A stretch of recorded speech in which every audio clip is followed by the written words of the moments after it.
ladies and gentlemen. My name is Danilin Niasi, your MC for today's seminar. So without further ado, it's my pleasure to introduce our first speaker, Mr. Hubert Nunez. Let's welcome Mr. Nunez. So good morning everyone. Today I'm going to discuss the kinds of leadership, power, and the leader. So what is leadership? Leadership is the dynamic process of can assume several shapes based in individual context, gaining and understanding many styles of leadership can help people become more capable leaders and modify their style according to the demands of the moment.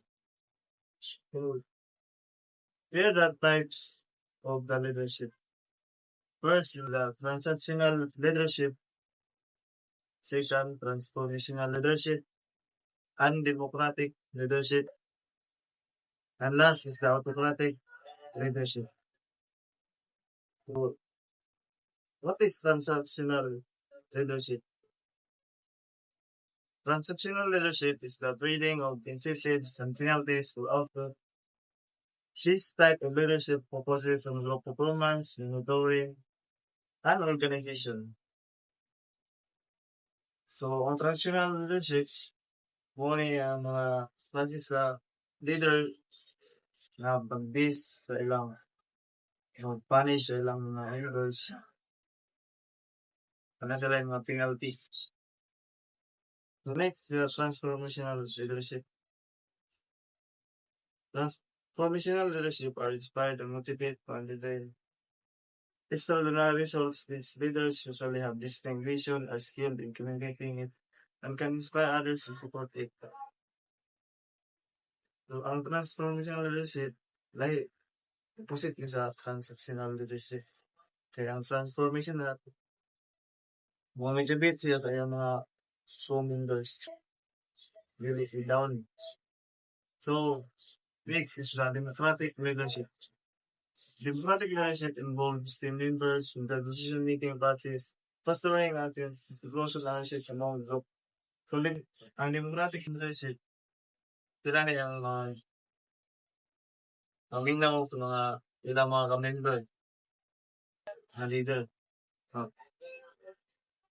And next is the autocratic leadership involves centralized control with the leader making decisions without much input from others. So, susit yapon sa democratic kay autocratic leadership, siya ay gusto ang leader ay Mr. Nunez for the insightful presentation. So regarding to his topic leadership, that gaining an understanding of the many styles of leadership can help people to become more capable leaders and modify their styles according to the demands of the moment.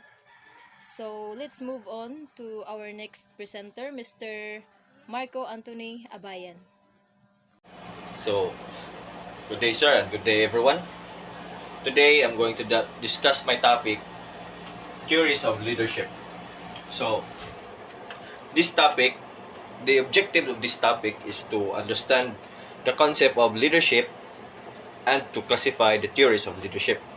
So, what is leadership? Leadership is a skill of motivating large number of people to act for achieving the common goals. Okay.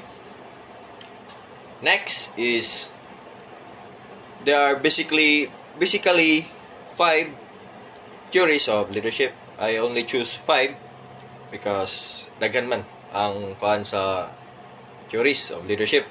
So nag-choose lang ko og 5. So the first one is the great man theory. So there are a lot of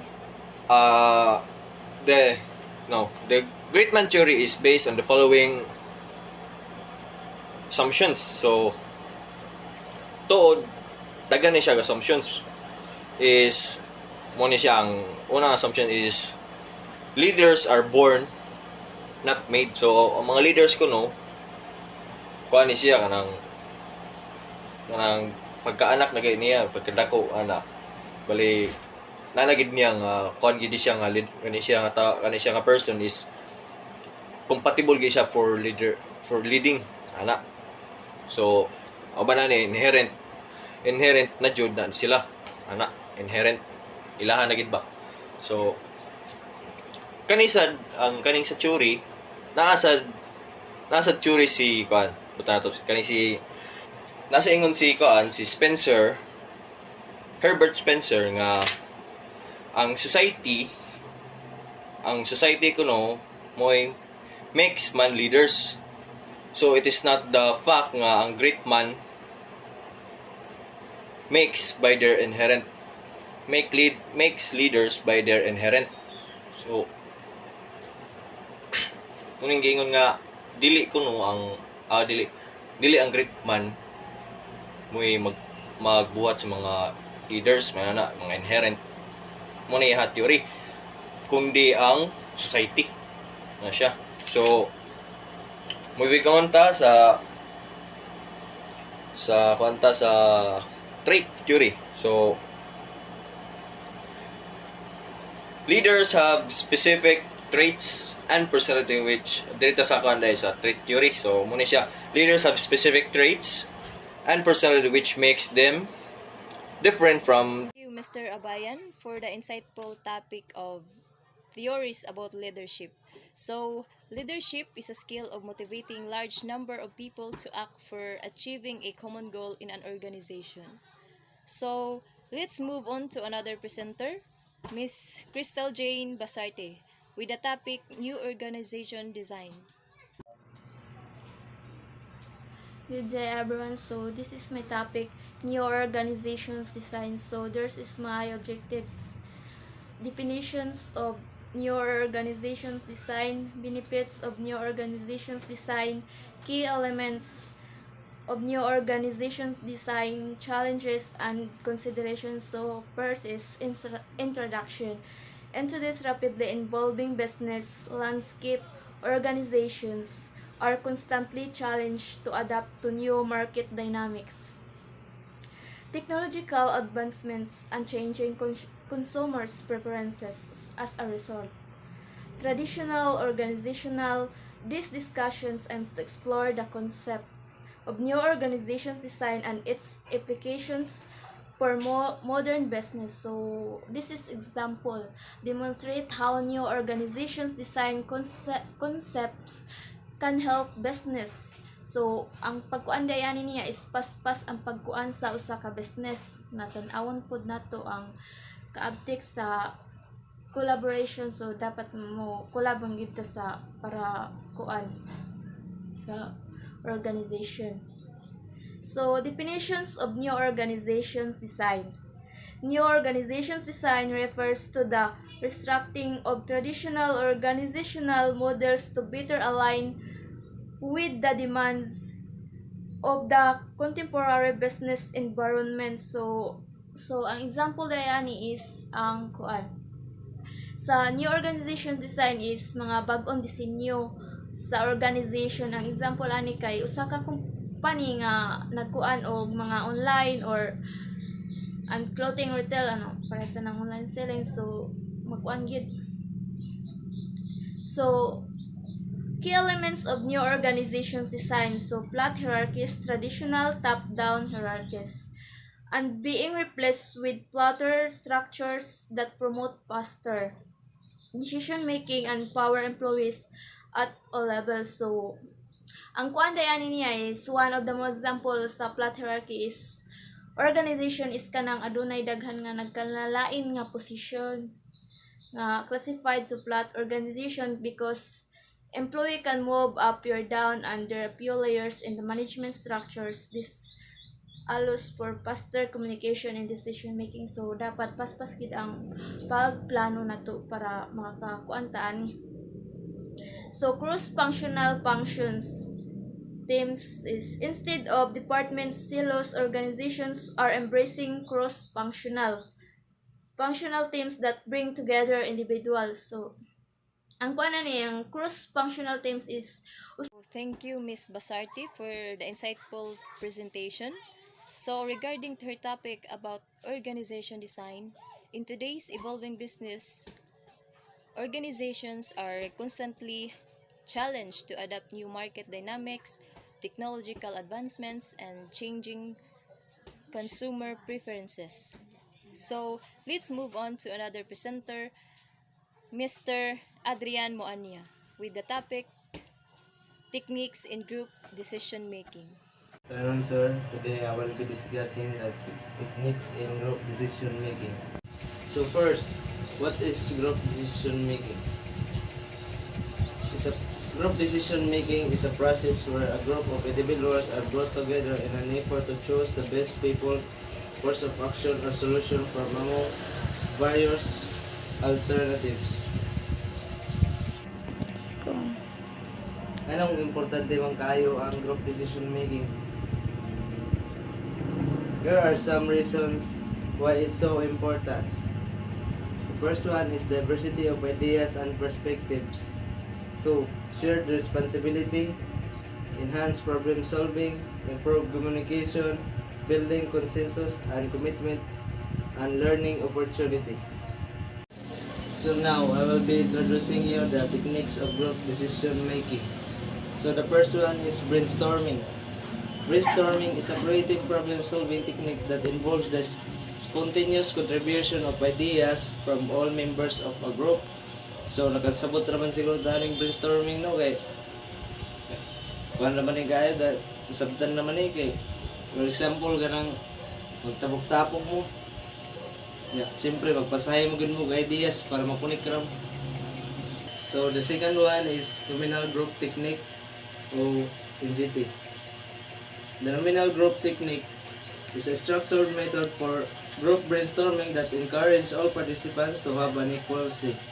So, for example, yani kay paresa nang nata sa meeting, dapat equal ra ginay pang storyayo, dapat walay magpamaymay. So, the third one is DLP method. The DLP method is a structured communication techniques used in group decision making process. So, example yani kay pamintan ka nang gikan sa meeting, dahil mo manana kay nagani mga tana og pangutanon gani sila nga okay ra ba ni nga tuwagi pang storya diri aron sa tuwa okay ra ba ning mga ideas. Fourth one is multi-voting. Multi-voting is also known as adult voting or sticker voting. It's a group decision-making method used to narrow down a list of options and identify the team's preferences. So, example na yan kay kanang naade mo yung mga options sa inyong kiksabutan nga ideas na magbutar-butar mo ug sa inyong uyunan nga unsay uyon kayo ninyo nga mga ideas. The fifth one is consensus decision making. Consensus decision making is a group decision making process where the objective is to develop and agree on a decision that is acceptable to all group members. So, thank you, Mr. Moanya, for the insightful presentation. So, regarding to his topic about techniques in group decision making. Group decision making is a process where a group of individuals are both together in an effort to close the best possible course of action from among various of alternatives. So, let's move on to another, last presenter, Mr. Joseph Oletres. Hello everyone, I am here today to discuss the topic of conflict and negotiation. And the objectives of this study is, at the end of the study, we will be able to learn how to resolve conflict. I know every one of you are wondering what is conflict, and here's what is conflict defined.